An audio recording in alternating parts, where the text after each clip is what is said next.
तोता माँ अपने बच्चों से पूछता है कि जिंदगी में क्या बनोगे, तो एक जवाब देता है मैं तो डॉक्टर बनूंगा, और एक जवाब देता मैं तो सिंगर बनूंगी। लेकिन ये नालायक जवाब देता है बस बहुत हो गया कि मुझे कुछ बनना ही नहीं है। तो तोते माँ को इस पर खूब गुस्सा आता है। अरे बाप हो बाप। और बातों ही बात में बताता है कि तेरा बाप एक नंबर का समुद्री लुटेरा था। अच्छा, लेकिन जब घर में 3 छोटे छोटे बच्चे हुए तब वो सारा पैसा लुटाकर एक नंबर का शराबी बन गया था। बेकार है भाई साहब, मेरा किसी से कोई लेना देना नहीं है। और बस फालतू का डायलॉग बाजी करते रहता था। मैं बैठा हूँ किस्मत के भरोसे। फिर छोटे तोते को अच्छे से समझाकर डांट देती है। तो ये रोना छोड़कर गुस्से में घर से बाहर चला जाता है। साला ऐसा क्या काम करूँ जो लोग मुझे पैसा दें। तभी इसके छोटे से दिमाग में एक आइडिया आता है और अपने बाप जैसा समुद्री लुटेरा बनने का फैसला करता है, जिसके लिए एक सस्ता सा जहाज बना लेता है। तभी इसका दोस्त बतख आता है, जो बिना मतलब के हर टाइम बकवास करते रहता था। इसीलिए इसका मुंह बंद करके इसको समझाता है। तू साला भोला दिखता है लेकिन है एकदम होशियार हो। लेकिन ये साला एक्स्ट्रा सवाल पूछने लगता है। क्या बात है सर, क्या बात। बतख के चोंच में चिमटा लगा देता है। लो भैया, डरने से क्या फायदा है। फिर दोनों साथ मिलकर समुद्री लुटेरा बनने निकल पड़ता है, पर बतख को जहाज का साफ सफाई का काम दे देता है। ये अभी ट्रेलर है, पिक्चर अभी बाकी है, मैं बोला है ना। और सामने के बोतल वाला स्टिकर को उखाड़कर आजा अपना डाकू वाला झंडा बना लेता है। गजब। फिर समुद्र का नाम लेकर गांव के तालाब में चल पड़ता है। मंजिल को भुलाकर जिया तो क्या जिया। छोटा तोता जहाज को हैंडल करते हुए उसका हैंडल घुमाता है, लेकिन तभी हवा का दिशा बदलता है। मेरा नाम है इबू हटेला। तो ये ऊपर चढ़कर देखता है चलो। कि भारी बारिश और तूफान आ चुका है। जय हिंद दोस्तों। तो डरपोक डाकू डर जाता है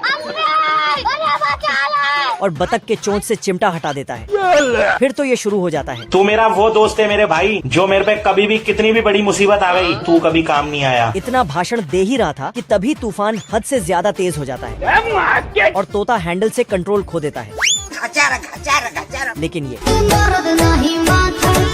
फिर बिना टाइम वेस्ट किए जहाज से नीचे कूद देता है। लेकिन इस सस्ते समुद्री लुटेरे को तैरना ही नहीं आता था, तो इसका दोस्त बतख इसको 1-2 देकर पानी से बाहर लाता है। निकल ले भाई तू। और खुद एंजॉय करने चला जाता है। तभी तोता मान आके इधर आना, थोड़ा इधर आना मेरा बच्चा, तू इधर आ। फिर छोटा तोता बोलता कि मैं समुद्री लुटेरा बनने निकला था। भारी मिस्टेक हो गया। तो तोता माँ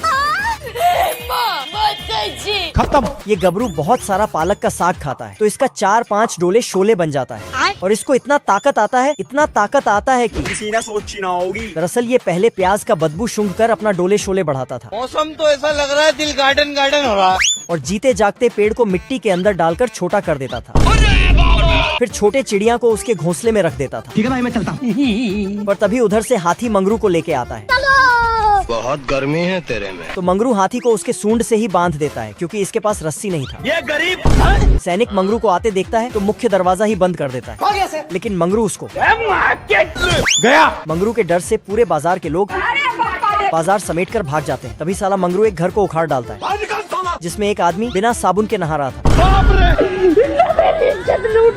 फिर मंगरू उसी घर को माइक बनाकर भाषण करता है। उठा के पटकूंगा। तो सिर्फ गबरू सुनता है और आके इसको 1v1 का चैलेंज दे देता है। अब देख तू। मंगरू अपना मोटे हाथी को उठाता है, लेकिन गबरू इन दोनों को ही उठा लेता है प्याज के बदबू से। पहाड़ों के ऊपर गबरू और मंगरू एक दूसरे का रस्सी खींच रहा था। आजा अरे बाप रे। लेकिन मंगरू रस्सी को पहाड़ से बांध कर खींचने लगता है। अरे नहीं। तभी साला गबरू अपना सड़ा हुआ प्याज निकाल के सूंघता है।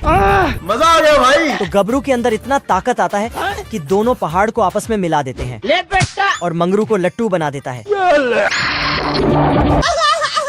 तभी मंगरू इसको उठा के तो ये जाके मूर्ति से टकरा जाता है। फिर मूर्ति इससे टकरा जाता है। खत्म हो गया भैया मैटर। ये अभी ट्रेलर है। साला सड़ा हुआ प्याज सूंघता, लेकिन मंगरू प्याज का बदबू को निपटा देता है। अरे बाप रे। तो गबरू कमजोर हो जाता है। मैं तो टूट गया। खत्म। बस हवा निकल गई। फिर मंगरू इसको फूंक कर उड़ा देता है। तो सीधा जाके पालक साग के खेत में फिसलता है। फिर तो पालक खाकर अपना 4-5 डोले शोले बना लेता है। सिस्टम पार देंगे। ये कैसे हो गया। अब देख तू। और मंगरू को फुटबॉल की तरह उछालकर डस्टबिन में डाल देता है। जय हिंद दोस्तों। मुर्गा बारिश और तूफान में मुर्गी के हाथ से एक बच्चा निकल जाता है और तूफान से उड़ते उड़ते पानी में गिर जाता है।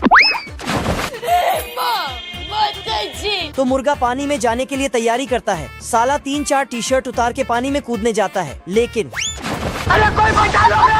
तो मुर्गी आके उसे बाहर करती है। इधर बच्चा एक लकड़ी पे बैठ के पानी में बह रहा था। तभी ये सब बतख देख लेती है। फिर इसने अपना इंजन चालू किया और पानी में चली गई। मुर्गी का बच्चा झरने में गिरने ही वाला था। तभी बतख वहाँ पहुँच जाती है। नहीं। और किसी तरह इम्पॉसिबल को पॉसिबल करके झरने से निकल जाती है। घर पे चलो। बतख बच्चे को मुर्गा मुर्गी के पास ले आती है मुन्ना है मुन्ना मुन्ना। और बतख वहाँ से जाने लगती है।